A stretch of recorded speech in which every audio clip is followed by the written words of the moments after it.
Welcome to the Business of Art podcast. I'm your host, Matt Polson. We are here with the wonderful Madison Ellington. Madison, how are you? I'm doing great. How are you? I'm doing great. Good. Summertime. Yeah, we're feeling good. And the living is easy. The living is super easy. Easy breezy. So, Madison, where are we today? We are at West End Academy of Dance on Ridgefield Parkway in the Glen Eagle Shopping Center. Phenomenal. Brand new, opened in January of 2022. Right. Still feeling pretty fresh here. Yeah. I mean, that is fresh, especially Yeah. for a brand new building like this. Yeah. It's like we're coming into it now, but yeah, it still feels like we were breaking it in. Yeah. Well, we'll get there. Lovely. I don't want to get there right away. Where did you grow up? I grew up in Richmond. Where'd you go to school? I went to high school at the Stewart School. Okay. Right around the corner. Wonderful. Yeah. Do we have any like famous alum from the Stewart School other than you, of course? Famous alum. Yeah. Celebrity status? Well, I know because like collegiate has like Russell Wilson. Well, we don't have a Russell Wilson. No, we sure don't. But it's an incredible school. It is. Yeah. I have tons of people that I love who went there. Yeah. But no one that I would say is a celebrity that I can think of. Hopefully I don't get in trouble for forgetting someone very important. Or maybe you'll be the first one. Maybe. Wouldn't that be nice? Yeah. I was just, when I think of those like fancy private schools in Richmond, I just think of like the who's who of who's come out of them. Yeah, no, I can't. Nothing's popping to my mind at the moment. Was it in the same place that it is now? Was it like the Yes. same facilities and everything? It was, Okay. yes. Yeah. And we had a beautiful theater there, beautiful arts department, and they still do. So that's something that makes Stewart really special, I think. And, recently, they so wonderfully inducted me into their Fine Arts Hall of Fame, which was really special. You're the star. You think I'm the person. According to the exciting. students that come here and see my picture on the wall every day, they think I'm famous. That's quite an honor, though. It is. That's It really is. nice. It really is an honor. Yeah. Who's jokes in charge aside. of the dance program over there? They actually don't have a dance program. Oh, wow. Sadly. Okay. Yes. Because I know they do theater stuff. They have great theater program, and music, chorus, band, all of Okay. that. What's up with that? Well, good question. Yeah, I'm going to have to get the Stewart School on the pod and press them about that. We'd love to work with them. Yeah, that'd be a great opportunity, right? Yeah. Let's That's get the incredible. ball in motion. Yeah. So what would have been your high school like district-wise?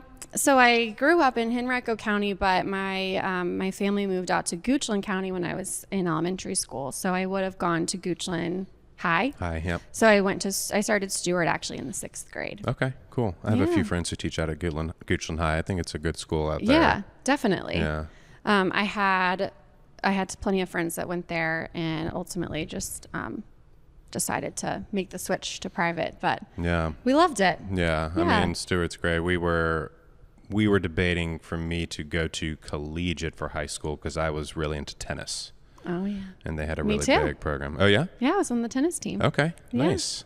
Did you play singles and doubles? I sure did. Wow. Yeah, I was number 5. Wow, that's great. Yeah, it was good. Dance was always my number 1 priority, but I did manage to play tennis in the spring. That's awesome. Yeah, it was really fun. Yeah. We didn't play collegiate because they played tennis in the fall. Yeah, I don't know that we ever actually played collegiate. We just knew that they had like a dominant tennis program. Where did you go again? Atlee High School. Oh, yes. Okay. Yeah, we did not have a great tennis program. I was the best player there. Wow. Basically from my freshman year on. Like that's how not good of a program we had. Way to think highly of yourself. It's not that. I'm just very realistic. Like I was good, like I won some matches. Yeah. I won some hard matches, but Yeah. I probably had like a 50-50 record, honestly. Right. But me and my doubles partner did win like the district one year. Nice. So that was You fun. still play? I'm more into pickleball these days. Yes. Do you play 100%. pickleball at all? I love pickleball. Yeah? Yes. Nice. I haven't played in a while, but I do prefer it. It's much less physical. Yes, to it me. is less physical. Yes, it is. Though I feel like strangely maybe the risk for injury is higher in pickleball. A little more like quick movements. Yes. And like trip over your Perhaps. feet. I have a friend, I won't mention her name. She had just gotten into pickleball. she broke both of her arms while playing pickleball. I think she was maybe, well, that sounds pretty intense. Yeah. I don't know what happened. A little hardcore. But she like tripped and like fell into the net, I think. Oh gosh. And like, yeah. I'm a much more leisurely pickleball player. Yeah. I mean, I'm sure this person is too. I'm not sure what was going on there, but yeah, no, I'm less leisurely. Like, okay. I would imagine that. Yeah. Knowing you. I get pretty competitive. But I also do know, like, if I'm playing, especially because I grew up playing tennis. Right. If I'm playing with people, like if I'm playing with my wife, for example, I enjoy keeping it close. You know what I mean? Like, I'm not trying to like dominate anyone. Right. Do you find that you have a hard time dinking because you want to do like a full forehand with your full swing? Well, I just think dinking is hard. Dinking is hard. Yeah. I mean, I think that's the hardest thing to do in pickleball. It's a slogan. Yeah, it's easy to whack it because you can pretty much hit it as hard as you can. And it's going to stay in, right? As long as you don't hit it too high. Right. The dinks are tough. Yeah, the dinks are tough. Yeah. But it's good. It's good. I like the culture of pickleball because you just go. You put like the little racket in the lineup thing? Have you seen that? On like the public courts. Yeah, on the public courts. Yeah. Mm-hmm. Yeah. It's pretty serious. So if you are listening and you don't know, when you go to a pickleball court in Richmond, if you go after 5 p.m., there are anywhere between, I'm not kidding, 10 and 30 people waiting to play, depending on which courts you're at. That's right. The ones over here. System. Yes. Yeah. Mm-hmm. And explain the system. Well, I don't go enough. Oh. I haven't played in a long time, but I went once during a busy time and I got told really quickly yeah, exactly. about the system. As you can imagine, people are serious. But the system is basically just there's a stand, basically, and a little slider that says next up. And the stand is for pickleball paddles. Okay. And so you put your pickleball paddle in the stand, and there's a little slider that you move when you're next up. Okay. And then it just goes and goes and goes. And it's a great system. The courts I was at didn't have that system. Okay. I think it was more like everyone just was aware of who was going to be next. When was the last time you were at those courts? It's been a few years. I bet they have it, that system now. I'm sure they do. I bet they do. Have you heard about the project where it's the big one over here? At Regency? Well, no, there's that one. I did a video over there. That place is phenomenal. I haven't been yet. It's phenomenal. I'm going to go check it out. It would be just a cool place to hang out. They've got a great bar, like huge. Sweet. But no, this is the outdoor pickleball courts that are over near Short Pump. Okay, yes. And they've got maybe like 12 right now. And I think they're literally adding 18 more. They're getting rid of the entire softball field. Sweeping the nation. It's crazy. And two of them are going to be outdoor, but covered for like tournament finals. It's a whole thing. Yeah. But apparently pickleball's been around. Right. I remember someone telling me this, but it just sort of picked up momentum. Allison learned it in gym class. Wow. Yeah. How progressive. Yeah. Like, I mean, that would have been like, she's don't say it. But that would have been like 20 years ago almost. Yeah, I didn't know pickleball was a thing until like 5 years ago. Yeah. Yeah, but it's great. So how do we get dance to sweep the nation the same way? Right. That was a good segue. I don't know. It feels like dance has been around for way longer than pickleball.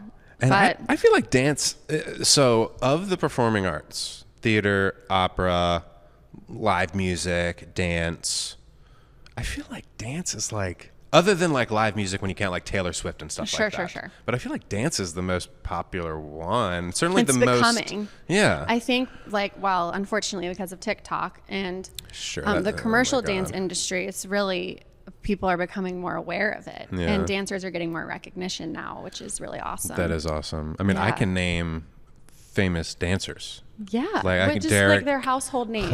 Or whatever his name is. Juliana whatever. I can name full names. Yeah, I think it's really awesome that now there are dancers who you say their name and people are like, yeah, I know who that is. Yeah. It hasn't always been that way. No. Yeah. But previously, well, I guess, I mean, if you were like super cultured, you would know like Baryshnikov or like those people. Sure. Yes. But like when you think of pop dancing, the first person who comes to my mind is Michael Jackson. Right. Of course. Like he's kind of like the first person who was like made it a thing. A mainstream dancer, you know? Yeah. And it's so weird because, well, there's a great line in Billy Joel's song, Keeping the Faith. I found out something about like you can dance and still look manly is like basically one of the songs. Yeah. And like Michael Jackson's certainly not a masculine figure, but somehow like just it was cool. There's something about it. And I saw a clip the other day of like, remember when he would like pop up and people would just faint? Like the audience would just be so excited to see him. And people love guys who can dance. I mean, yeah, it's a secret weapon for sure. It sure is. One that I do not contain, but don't sell yourself short. Well, me and my wife joke that I'm a dancer first because I'm literally not. It's like, of the triple threat, that's the thing that I am the least. But I can really feel myself under the right circumstances. Right. You just got to let yourself get there. Yeah. Yeah, that's right. Yeah, I think dance has come a long way, and there's still obviously a long way to go. Yeah. But baby steps are happening. How has TikTok affected it? I think it's made people who normally wouldn't know anything about dance take note of it, whether that's good or bad. Is this a motion sensor? It sure is. It's okay. Are we back? We'll get it. Actually, we look fine. We'll just keep it. Yeah. Okay. It's a little okay. You want me to go hit it? No, it's okay. All right. Yeah. Anyways, I think in some ways it's been great, but in other ways it's been not great. There's good and bad quality TikTokers out there, I think. But it has drawn attention to dance, what good or bad. I feel like the TikTok style though is like a really specific, because of like the vertical framing. Correct. You have to keep your movement small and pretty minimal. Yeah. And I've noticed when, I feel like in the beginning of the TikTok era, I was noticing a lot of time during class, the dancers would be practicing their TikTok moves, and that's what they thought dance was. And so everything they did was in a little box. And, that's really not at all dancing. Certainly not what you want to see in a live performance. Certainly not. Certainly not. And so we have to really focus when we're teaching them on making your movements big and how to take up space, which they, want to look like what they see on social media. Sure. So they just want to be able to do that little blip of a routine or that one little trick. And it's so much more than that. Has it been a problem? It could be, but all of our teachers here are so in tune to it. And we really try to make sure to remind our kids that that's not real. Yeah. That's not reality. So I think actually having them come here and take classes makes it less of a problem. Well, sure. Yeah. Once you get them in the door, you got them. Right. The problem is getting them in the door, getting them away from the phone. Right. And into That's right. the door. Yeah. And it takes time for them to understand that being a good dancer means more than just being able to do a trick. It comes from fundamentals and your training and vocabulary and being knowledgeable and understanding how your body works. And, I think as they get older, they start to get that more and more. I think TikTok has kind of done to dancing the same thing that it has done to singing, which is it's like left everyone feeling like anyone can be a singer. Yeah. And you can, and anyone can be a dancer. Right, but it takes work. What you're talking about is something different. Like you said, it's technique. It's what's the D word that I'm struggling to? Discipline. And certainly that couldn't be further away from. Now I say that, but there are certainly some people who are disciplined about their social media. Right. There are people who, there are like 20-year-olds who are millionaires because they're so disciplined with their social media. Of course, yeah, to make it a career. I think it's important to remember, though, that is an exception to the rule. Right. And it's going to only become more of an exception the further along we get. It's tricky, too, because when people are hiring for jobs, the first thing they do is check out their social media. Yeah. So it's not like you can ignore it. You have to do something with it, but it can't be your whole basis for everything you do. Yeah. It's a fine line. Yeah. Yeah. I think you could get away these days with just having none. I think people would respect it. Yeah, maybe so. Depending on what you're trying to do. Right. If you're trying to do something that's very public facing, like you say, it's almost unavoidable. Right. Which is unfortunate. It is, because you want people to be detached from their phones, but Yes. at the same time, people look at that. I, for the first time, feel like I have a healthy relationship with what I'm supposed to do with my social media, at least professionally, because of this podcast. Because it just makes it so easy. I'm committed now to doing one of these once a week. Nice. And I'm pulling at least 2 or 3 clips from each one, in the vertical format. And it's like, boom, there's my social media for the week. Right. Done. Right. And you don't have to think about it. Don't have to think about it. I know I'm going to do those. It's really hard to keep up with. I mean, I was just talking with someone about this today. It's to do it right. It's for a business. It's a full-time job. Yeah. I mean, I certainly don't do it right. I could spend all day working on my social media, but I have other things to do. Who manages it for you? Do you do it? I have a marketing manager, actually. She works remote, and I send her content, and then she does daily posts for us. But all the stories is me. And for anyone who follows us on Instagram, the stories have been slacking recently. But I only can post them when I'm here and I'm filming. And a lot of times other things are getting in the way and I don't have time to get into the studio and film. So then there's just nothing. So it's hard to keep up with. And I mean, I could be in there all day filming dancers and classes and teachers and have a million things to post, but I don't have the capacity to do that unless I hired someone specifically dedicated to being my content creator. Right. But you said she's remote. I have her. She's remote, but she doesn't do the stories. So she works on the post and she updates our website, which is great. And that's stuff that's very time consuming. So the storying part is challenging. Yeah, it is. It's almost impossible to keep up with, like you said, unless you have somebody on it full time. Right. Yeah. So am I correct to kind of go back a little bit, am I correct in thinking that you were a student of West End Academy of Dance? That's right. How old were you when you started? I started when I was probably 4 years old. Stop. Just a tiny tot. My mom put me in ballet class. Actually at another studio first when I was 3, maybe 2. And then we ended up at West End a couple years later. And I never left. And I took ballet, tap, and jazz. And my favorite that I fell in love with was hip hop. And I finally was able to take it when I turned 7.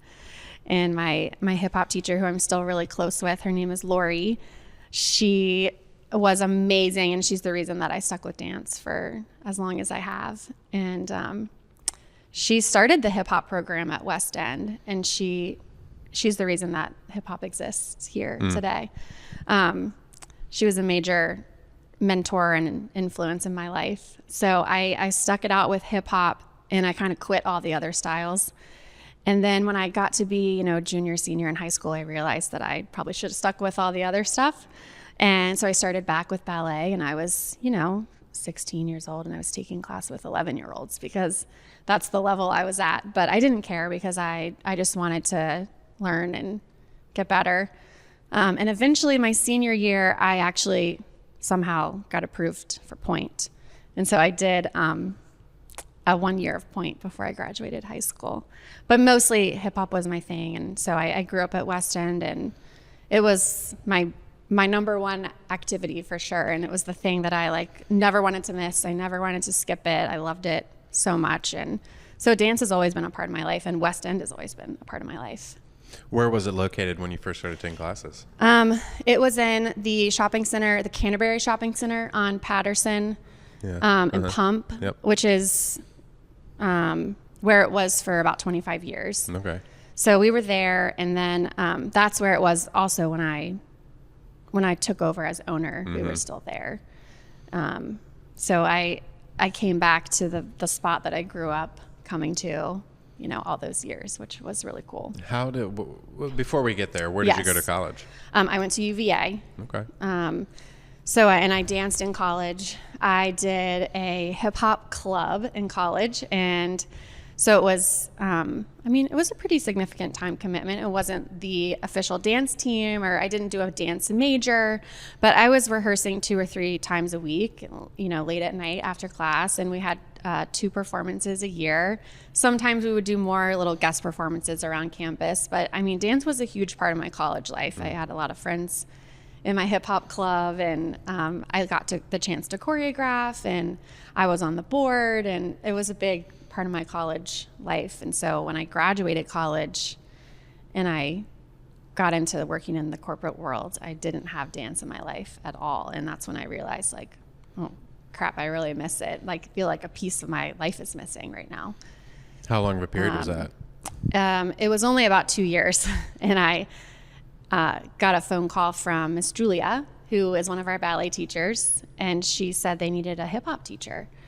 And so we met for lunch, and she explained to me what it would entail, and I was like, yeah, let's do it. And so you were working at a corporate job at this time? I was, yeah. I was working at an insurance firm in town, and it worked out that it was going to be just one class a week, and it was after work hours, so it was pretty easy to fit in. Yeah. And it really became super clear to me after that first class that this was like the thing that had been missing from my life. And this is the thing that I was really passionate about. And I was so excited every week to get to go in and teach. And I felt like my cup felt so full after each class, where I wasn't getting that feeling in my job that I was in. How long of a period was it from when you taught that first hip hop class to when you took over the business? I think it was 3 years. I think. Walk us through how that happened. Because it's kind of I feel like it must be a wild story. It was sort of a stars aligning, timing kind of a story, but yeah. So I started teaching, and then the next year I added on a class, and the next year I added on a class. And as this was all happening, I realized that this was like really what I wanted to do. And I started talking to my family and my friends about it, about how I was kind of almost daydreaming about how I could make this my full-time career. And I didn't know what that meant, but I just knew that for me, it was like my calling to continue something with dance. And the owner at the time, who was a family friend of ours, he sort of made it known that he was going to be going back to grad school. And so that sort of left the studio as a TBD. And I wasn't sure if that meant they would be selling it, or I didn't know what that meant for the studio. So I approached and asked, what are your plans for West End? And it was kind of like it's yours if you want it kind of thing. And I spent so much time, probably a full year, really deliberating, like, is this what I want to do? And can I make this work financially? And what does this even look like from a lifestyle perspective? Is my husband going to support this idea? And talking with prior owners and the manager, and just as many people as I could in my life, like trying to make sure that this was the right decision, and researching. And how old were you? 26. It's very young to be considering those types of things. Yes. Yeah, it is. And maybe that was a good thing, because maybe if I had been older and wiser, I wouldn't have done it, because it's a scary thing. I just quit my whole job. I was making a steady salary, getting good benefits, maybe I wouldn't have done it, but I'm really glad that I did. I didn't have kids at the time. I really had no reason to not do it, and I was going to always regret it if I didn't. Mm-hmm. So after probably a year of researching and deliberating, I decided to go for it, and it just, worked out that we had this connection. And so, part of the thing I wanted to talk about today was how connections and networking are so important, because you never know where it could lead you. But had I not known the owner prior to me and had that relationship with him and been able to approach him in this way, the same thing might not have happened. But he knew me, we knew each other, and I think they wanted to sell it and I wanted to buy it, and it worked out timing wise, where I was in a position where I was able to quit my job and take that on. And my husband was in full support, which this wouldn't have worked if he had any doubts about it. But he was like, you should do it. And my family was encouraging me. So 2018 was when I officially became the owner of West End. I was 27 years old. And I announced it on stage at the end of our big recital, and I was a nervous wreck. And the feedback I got was really positive. So I was happy with everything. But it was I felt like I was carrying this weight on my shoulders for so long, having this in the works and not being able to talk to my job about it because it wasn't finalized yet. And, it was just I felt immediate relief, and like I had made the right decision as soon as I officially made the jump and made that announcement on stage. And it was like, okay, here we go. And I haven't looked back ever since. So do you remember what you said during that announcement? Yeah, I said something along the lines of this being my home, and I want to give other dancers the same experience that I had here at West End. And so that's, watching them and being part of this made me want to make a big change in my life. And I think still today, my main goal is always coming back to that, of like bringing it back to what my experience was and what made my experience so special, and trying to maintain that, and always never losing sight of our roots and why I loved it so much. Like that still remains true. And I always try to keep that in mind as we're growing and getting bigger and things are changing. Like, it's still West End where I grew up, and I want to keep that the same. Well, what is that secret sauce that you were trying to carry over? I think it's largely the people, surrounding yourself with really good people. And in this case, I'm talking about our teachers. I mean, they're really the reason why the kids come back. They create a classroom environment that is fun, that is nurturing, that is judgment-free and non-competitive. And I think that's really what sets West End apart. The teachers they love what they do, and they're passionate, and they're professional. I mean, they all have extraordinary resumes, and they love their jobs, and they care about every single one of their students, like really truly on an individualized basis. And so I think for me, like I mentioned my teacher Lori and the connection I had with her, I feel like that's a big part of the special sauce, is the teachers and the people we bring in to educate the kids. And just in general, making people feel comfortable and welcome when they walk in the door. And so that's always a goal of mine, is to greet people kindly and, make them feel like they belong here. 'Cause that's how I felt. Just curious, did Lori have like a day job back then? Do you know? Oh gosh, don't kill me, Lori. She did have various jobs. I don't recall that she had a full-time day job, but I know she had a few other gigs that she was doing. But she was, by the time I was older and I was graduating high school, she was, I would say, full-time at West End. Nice. Yeah. That's awesome. How many people do you have full-time here? I have technically 3 full-time employees, and the rest are contractors. Okay. Mm-hmm. And that's not including you? That includes me. Okay. So you, Lisa, and Emma. Is that who's up front? Emma no, she's not here today. She's our office manager. I'm sure you've met her before. Yeah. She's usually at the desk. Yeah. But she also handles all of our costuming needs and registration, kind of the overarching like administrative manager. Yeah. It's a big job. Big job. Yeah.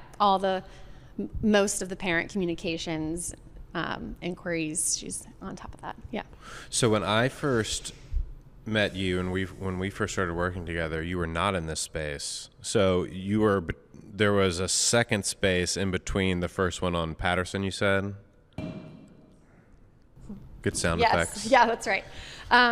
Yes, that is correct. So we ended up, our lease ended in that Patterson spot in the midst of us purchasing this lot here. And there was a gap between when that lease ended and when this building was going to be ready. So you already knew this building was coming. Right. Gotcha. So we ended up in a temporary spot. A fun one. In Stony Point Fashion Park. It was so random. It was so Everything random. that is there is random, though. Yeah. I mean, I never in a million years would have thought that would have been there. We turned an old Hollister into a dance studio. LOL. And it still smelled like the cologne. You know, that signature Hollister smell? I don't, but I can imagine. Yeah. So I don't know how we did that. Looking back, I'm like, that was a fever dream. It was COVID, and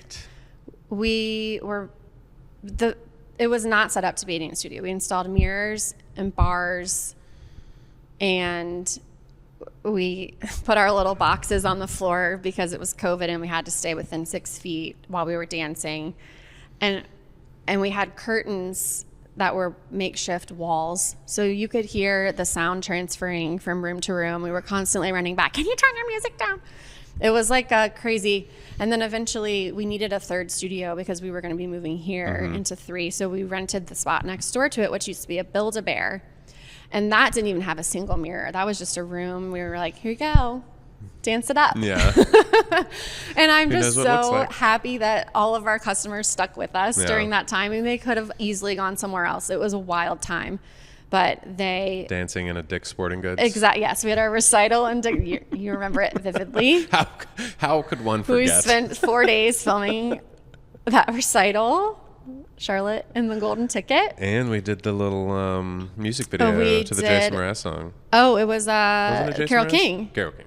Yeah, beautiful. Yeah. You're right. Why did I think it was Jason Mraz? Yeah. Easily confused. Could have been. I mean, you honestly, you could swap in a Jason Mraz song and it would play exactly the same. Yeah, for sure. Definitely. Any Jason Mraz song, honestly. That's right. That was a wild time, and it kept getting extended because we were building this during COVID, and so everything was taking longer. If you recall, the reason for everything during that time was supply chain issues. Mm-hmm. So we were getting a lot of that. Yeah. And so we had to keep extending our stay in Stony Point, and parents were getting more and more like, okay, how much longer are we going to be doing this? Mm-hmm. And everyone was so loyal to us and stuck it out, and we got here finally in January 2022. How long were you which was in the middle of a year. Or not Regency, Stony Point. We moved there in the summer it was June 2020. Oof. What a time. Right. So March 2020, we were still in the old spot, and we had to shut down for COVID, and we went virtual. And then during that virtual time, we were packing up the studio and headed to Stony Point, which actually I think was a blessing in disguise, because there's no way we could have operated during COVID in that old spot. With the social distancing guidelines and everything. There was just no space for anyone. It was a teeny tiny spot. Mm-hmm. So I actually think moving to Stony Point allowed us to be able to continue safely. Mm-hmm. Otherwise it would have been, I don't know what we would have done. But how did the building come about? You mean like this specific? Yeah, like how did that decision? Well, we knew we needed to move because we were growing. And we were looking for rentals at first and not finding anything that was really, appealing or fit our needs exactly. That wasn't going to require like a major renovation. And we also wanted to keep the location really close to where we were before, because most of our families live around these neighborhoods. So we were just not finding much. And so we just kind of shifted gears to, well, what if we built something? Yeah. And this location, this lot, was the last lot that was available in this shopping center. And it just kind of seemed like the perfect location. It's an amazing location. Yeah. It's right in the middle of a bunch of neighborhoods. It's on a pretty major road. So we actually have like frontage, which we never had before. We were tucked away in a tiny alleyway. People didn't even know we were back there. Yeah. So being on a main road has been like massive for business, I think. And it seems like it's a great spot for our customers. It's very central to where most people are living. So we, pulled the trigger on just building something. Yeah. And it was great because we could really design it exactly what we needed. Yeah. And it rather than trying to make something fit. Right. Yeah. No, I've looked for commercial space for my video business, and it's so tough. It really is. Going into other spaces that have existed in other ways. And it's like, yes. Especially without like committing to a full demo. Right. And if you're going to do that, like I was just talking to a guy, he bought 2 acres in Ashland, and he just wanted it for the acreage because he owns a tree cutting service. And so he needs to store, lots of equipment and stuff like that. Okay. And there was an old sort of dilapidated house on it. And they were like, oh, we're going to renovate this and turn it into a rental. Well, like 6 months into it, they were talking to the contractor, and the contractor was like, it would have been less expensive to just demo and start from scratch. Great. Tell me that now. Yeah, but you don't know. That's the thing. Yeah. You don't know until you knock down all the walls and you see all the mold and you see happening. Yeah, exactly. You just don't know. Yeah, we were running into that. Everything we looked at was old, and it just wasn't the vibe. You know? Yeah. And vibes are real. Yeah. Vibes are real. Like low ceilings. We can't be dancing in low office space ceiling type. Yeah. You need to have the height so you can do lifts, and it was just nothing was right. Yeah. So I feel so lucky that we were able to make it work to buy something and kind of create a space that's just our own. And I saw on the sign you worked with Village Bank. Yeah, on the sign. Yes, we did. Yeah. Yes. Do you have a connection to them? I do, actually. Oh, okay. Yeah, one of their senior loan officers is a friend of mine. Oh, lovely. Yeah. Yes. In my networking group that we meet at. Remember, I've told you we meet at the Publix right over here. Yep. Yeah. And so I see her every Thursday. Oh, we had a lovely experience with Village Bank. Yeah. Yeah, good. It was great. Yeah, all the people there that I've met are really, really nice. Yeah. Yeah, it was good. We kind of talked about something at the beginning of this podcast. And Sure. I'm trying to remember the details, but it had something to do with kind of what you see for the future. Oh, it was maybe going to steward school and starting a dance program. Oh, yeah. Do you have any other schemes for the future? Schemes and dreams? Well, I will say, despite what I thought, so when we were building this building, we had, I want to say, 250 students. Mm-hmm. And I thought this would be plenty of space for us to grow into. And much to my surprise, we now have over 500 students. Mm-hmm. And so I'm already finding that I need more studio space. And so I am scheming, how can I create more studio space? Yeah. I don't know what that means exactly, but if I could find, it's very tricky. If I could find a way to get studio space between the hours of 4 and 6 p.m. Every day for 2 more classes to be happening during that time period, that would be my ultimate dream come true, because that's when all the kids 5 to 10 years old are able to take class right after school, before dinner, before they get too tired. And I'm all maxed out during that time block. Have you tried Glen Allen Cultural Arts Center? No, I want it to be right here. I want it to be in our VAPs. What is, what about the gym right over here? Crunch Fitness? Yeah. Oh, I've been scheming that. Yeah, they have to have something. Well, I would just want them to move entirely, because really what I want to do is I want to blow out that whole space and make it a theater. Yeah. Because I don't know if you know this. Mm-hmm. There are very minimal options for performance venues in this town. It's a struggle. Yeah. Yeah. So yes, I'm always scheming. Yeah. But it's really fun, that we're in a position where we're growing, and these are the things I'm scheming about. Yeah. I feel lucky that that's what I'm scheming about, and not you know, it could have gone a really total opposite direction during COVID. Yeah. I mean, I'm so fortunate. Yeah. So yeah, if you can think of a way that I can magically create a fourth studio right next door, that's what I would love. Right, well, right next door is the tricky part. Yeah, for sure.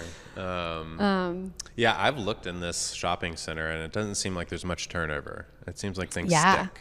Yeah, I would say so. Yeah, there was like one space when we were looking. This was about a year ago, and I came back maybe a month later, and it was already gone. Yeah, it's a hot spot. It is. It's a great spot. Yeah, I think you're correct there. Yeah.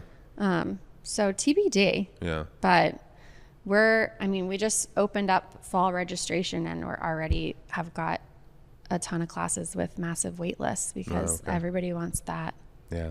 That spot that you're talking about. Yeah. That's tough. Yeah. So I'm trying to figure it out. Well, I think that's probably, I'm sure most dance studios that have healthy clientele face a similar problem. Yes. Oh, yeah. Similarly with the recital weekend space. I know that that's a struggle for you as well. It is a very big struggle. What have you guys landed on for the spring? Spring recital? Yeah. TBD. Okay. We have not locked anything in. Gotcha. But we do have a promising step in the right direction. Okay. I don't want to say it just in case it doesn't happen, but for sure. You don't want to put that in the it's world. a really every year we're scrambling. Yeah. Where we're going to have our Christmas show, our Alice in Wonderland and recital. We always have shows coming up next, and it would be great to have a home base theater. So if anyone knows anybody. Yeah, it's so tough. And like, I know that I won't mention any names, but one of the biggest theaters in town does 0 rentals, even though they sit vacant 70% of the year, but that's fine. It's a terrible blight on the community that it's not available for people, but whatever. We have a really huge audience for recital. Like our end of the year recital has how big is that theater? 1,100 people come to each show. Yeah. And there's not a lot of places that have that many seats to begin with. So, I mean, there's plenty of places we've checked out and they've been willing to work with us, but then we get down to it and it's not big enough. There's almost none. Yeah. I mean, it's in really Richmond, hard. there's almost none. That's not a big high school, which is what we're talking about. Well, we've been so grateful to have Glen Allen for the last few years, and they've been so kind and generous. They're so great. Atlee has a big stage too. Like it's almost the exact same setup as Glen Allen. If for whatever reason Glen Allen isn't available, you can probably fit a similar number of people. Good to know. That's where I cut my teeth. In your performing career? Yes. I didn't really start till senior year, so I barely cut my teeth. You got a late start. Well, so I did my first one act spring of junior year. Okay. And because that's when you're applying to colleges. Yeah. And I made the decision after that I was going to go to college. You're like, my parents were so mad, but well, it worked out for the best. It all worked out. Yeah. I would have been really unhappy if I had gone into law, which is probably what I would have done. Oh, wow. It's totally different. I would have been less happy but more wealthy. So I'll take the trade-off. I'll take the trade-off. Well, that's the ultimate. Yeah, exactly. Yeah. We all have to make that choice, I feel. Yeah. Yeah. But I'm really good at arguing. So? Poor Alice. Could have worked out. Unfortunately, she's really good at it too, which... Oh, yeah. She gives you a run for your money. Yeah, big time. Love that. How long have you been married? I got married the same year I bought the studio. I was going to say, it has to have been. Yeah. Mm-hmm. Yeah. So 6 years? That's not dissimilar in terms of, well, I mean, anytime you're starting a business and you're in a partnership, you're basically, your spouse is starting the business with you. Correct. So that's not dissimilar to me and Allison starting a business about a year before we got married. Yep. They say that big life events happen in threes. So for me, it was getting married, switching careers, and we also moved that year, our house. Where you are now? No. One house before that. So, yeah, I think there's some truth to that. And it all happens in a flurry, and then dies down a little. Yeah. Yeah. Yeah. Sort of. And you have one of my favorite people. We already mentioned her name, Lisa Rabowskis. Favorite. The our artistic director. What's a good nickname for her? The Jersey the Jersey Giant? No, I don't know. She's not giant. I know, that's what's so funny about it. It's the irony. Yeah, exactly. That's when I say surround yourself with good people. I mean, she's best of the best. I feel like it's safe to say she's really helped like elevate what you're doing. 100%. Yeah, totally. I mean, a real pro. A real pro. She is. Yeah. And coming into this, I was not claiming to be an expert on ballet, and we're a ballet studio first and foremost, and we have everything. But I needed her to bring her expertise and knowledge of classical ballet training so that I could continue to build on the legacy that our founder, her name was Mary Monroe, she was a ballerina. So I needed Elisa to bring her skill set. And she has way more than just ballet to offer. I mean, she also started our musical theater program, which is now our most popular class on the schedule. I literally, a stranger who you don't know, who doesn't know you, was just talking to me about that class the other day. Really? Yes. Oh, they don't know me? I was going to say, because I was just talking to someone about it recently, too, that I had just ran into. They know Catherine Wright. Okay. Love Catherine. Yeah, Catherine's great. She and I danced together here as kids, yeah. How did you and Lisa's relationship start? She had just moved here from New Jersey with her family, and she started teaching one class a week at West End. I did not hire her. I wasn't in charge at the time. But we met because we were both teaching at West End, and I took over the studio at the end of that year, and we didn't know each other super well because we taught on different nights. I hardly ever saw her.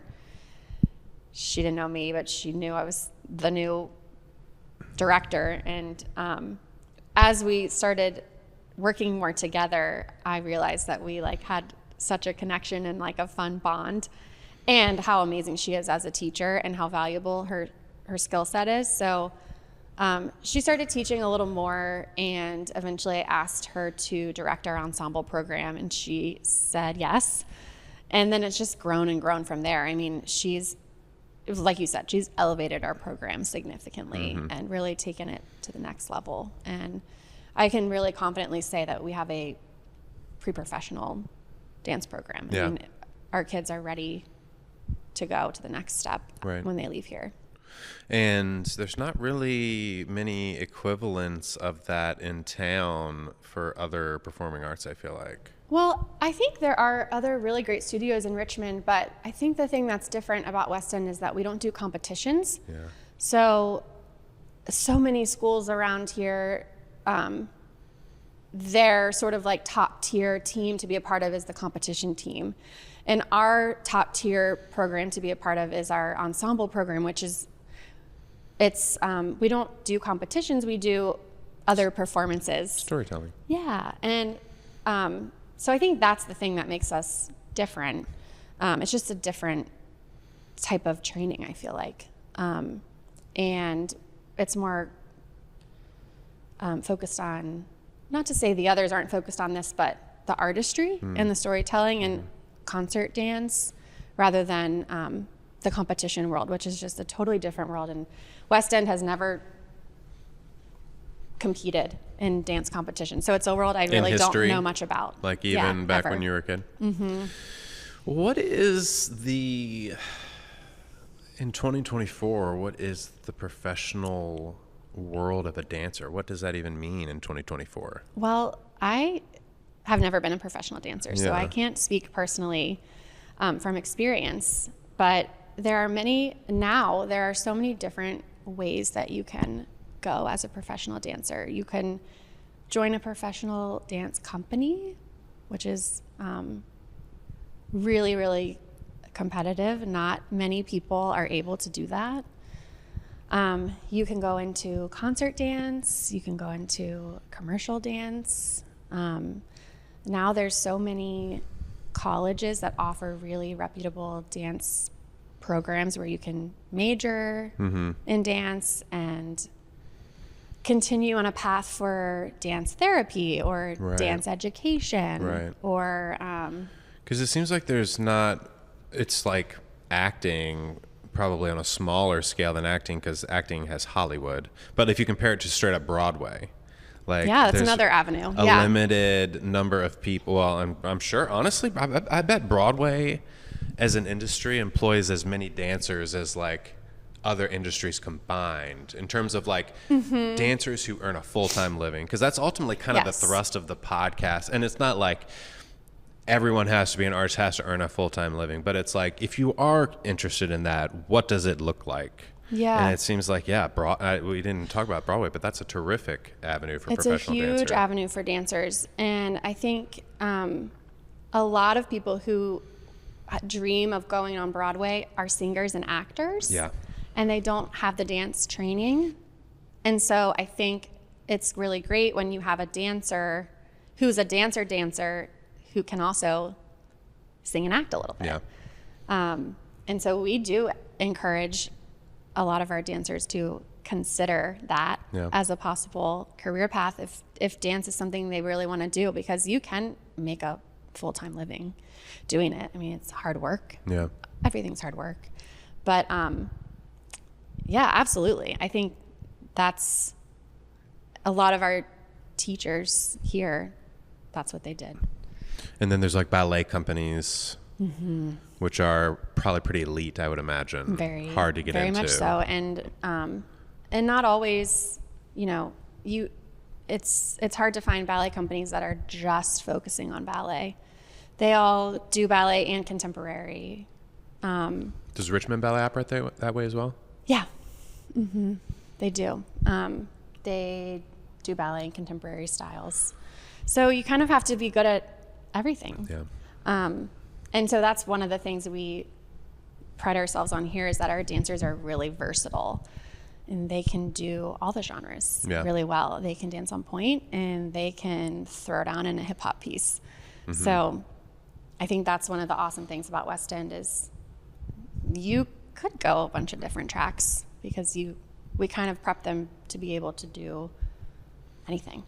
I mean, in the recitals that I've filmed, like some people are doing like 6-7 dances, I feel like, or more. It's crazy. It's absolutely nuts. And all the costumes that they have to get in and out. I know, that's nuts. It's a lot, and pay for. We have to our dancers who dance here the most, some of them take 12 classes a week. I mean, they live here, and I don't know how they do it, honestly, between like school, and some of them also work, and dancing here multiple hours a night and on the weekends. I mean, they're really dedicated, and they have to be really good at time management.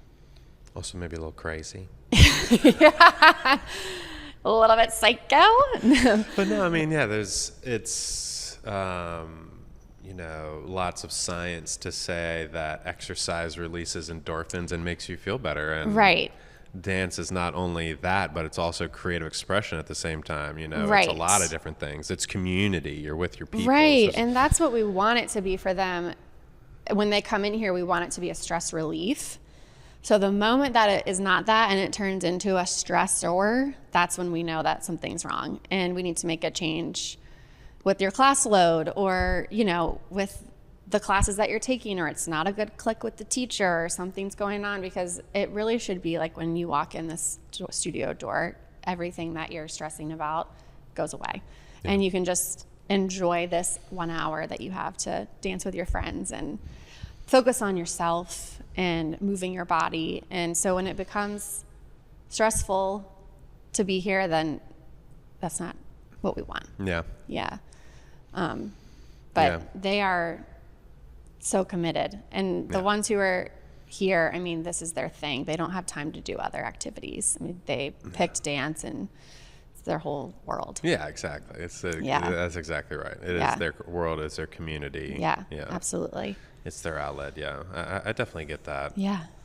Well, what advice would you have for dancers, let's say you're in high school and you've studied dancing, you're considering going to college or not, what advice would you have for someone who's in that situation, going to college for dance to potentially like take it to the next level? Yeah.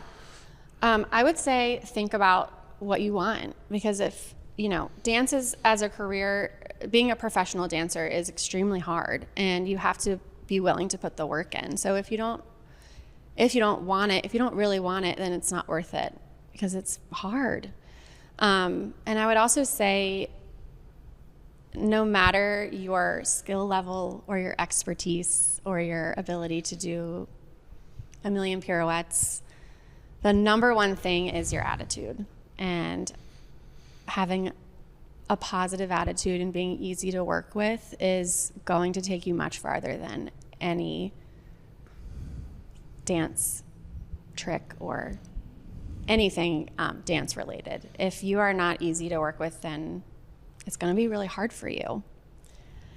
I see you nodding. I know theater companies who are not like like resident theater companies where they have the same cast every year or whatever, but they cast the same people over and over again. Might not be 100% right for the part, but they know they're reliable. Yes. They're going to be fun to hang out with. Right. They're going to be easy in the dressing room. They're going to say yes or no, sir. Thank you for your notes. Yes. And people remember that. Yeah. Oh, yeah. People remember who they enjoyed working with. And so no matter what task you're given or what your job is, no matter how small it is, do it with a good attitude, because you never know where that might lead you. Yeah. Like a connection you make early on, you never know where that might turn up later in life. And the connection you make here could benefit you down the road. And if you come at something with a not good attitude, then you won't be quite as memorable. People won't think of you for, that role I have or whatever it is. Or you'll be memorable for the wrong reasons. Right. Like, remember that one guy? Yeah. Do not hire him. Exactly. I've been in those conversations, not like to not hire me, but about other people for sure. Like you do not want to work with this person. They're right. Like they're a beautiful dancer, but they might not show up on a Friday night. Exactly. Yeah. So, and I think about the same thing when I'm hiring teachers. I want you to be a great teacher, but I most importantly want to know that you're going to be nice and easy to work with and a team player, and you're going to be reliable. To me, that's way more important than the other stuff. So I think that would be my biggest advice. What about people who are hearing this podcast and are inspired by you and want to take more of that boss lady vibe? Boss lady vibe. What is your advice to someone like that? I still don't really envision myself as a boss lady. But I would say if you're thinking about doing something, don't wait to do it, because the opportunity may not come up again. And I feel so grateful that I was supported and encouraged to do it when I did it, because my life has changed for the better, and I could never imagine myself doing anything else. You think you'll be like, in your 60s or 70s before you quit this thing? I hope so. Yeah, I really hope so. I just think it's so exciting that like the sky's the limit. Right. And Lisa's constantly texting me her ideas. She's got a really creative brain, and we're always brainstorming like, what can we do next? And Emma too.